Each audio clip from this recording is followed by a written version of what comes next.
নমস্কার, আমি ডিটি শৈলী মণ্ডল দাস, ন্যাচারালি ডিজিজ কিউর স্পেশালিস্ট। চলুন আজকের টপিক দেখে নেওয়া যাক।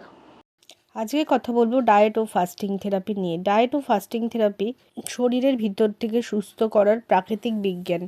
আজকের ভিডিওতে আমরা জানবো ডায়েট থেরাপি ও ফাস্টিং থেরাপি আসলে কীভাবে কাজ করে, কোন কোন রোগে এটি কার্যকর। ডায়েট থেরাপি হলো এমন এক চিকিৎসা পদ্ধতি যেখানে রোগের ধরন, বয়স, শারীরিক অবস্থা অনুযায়ী খাবারের ধরন নির্ধারণ করা হয়। সঠিক খাবারই ওষুধ, এই নীতির ওপর ভিত্তি করে ডায়েট থেরাপি কাজ করে। ডায়েট থেরাপির মূল লক্ষ্য দেহের টক্সিন কমানো, মেটাবলিজম ঠিক রাখা, ইনফ্লেশন কমানো, রোগ প্রতিরোধ ক্ষমতা বাড়ানো। ডায়েটে যা যা থাকে: ফল ও শাকসবজি, লো ফ্যাট ও হালকা খাবার, হাই ফাইবার, মিলেট ভিত্তিক খাবার, পর্যাপ্ত জল, কম নুন, কম চিনি। যে রোগের ডায়েট থেরাপি বিশেষভাবে কার্যকর: ডায়াবেটিস, হাই কোলেস্টেরল, স্থূলতা, ওজন বৃদ্ধি, গ্যাস, অ্যাসিডিটি ও IBS, high blood pressure, skin disease, pimple, এক্সিমা।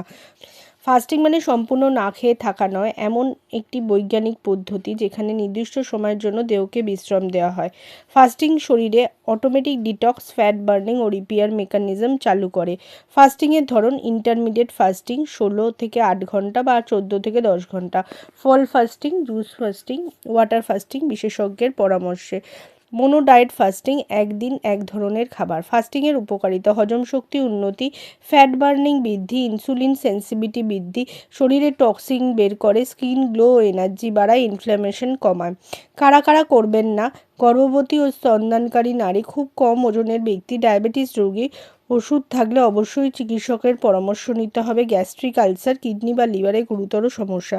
Diet ও ফাস্টিং থেরাপি দুটোই শরীরের ভিতর থেকে পরিষ্কার করে, রোগ প্রতিরোধ ক্ষমতা বাড়ায়, প্রাকৃতিকভাবে সুস্থ করতে সাহায্য করে। তবে নিজের শরীর, রোগের অবস্থা, লাইফস্টাইল অনুযায়ী বিশেষজ্ঞের পরামর্শ নিয়ে তবে এই ফাস্টিং থেরাপি করা উচিত, নইলে কিন্তু হিতে বিপরীত হতে পারে।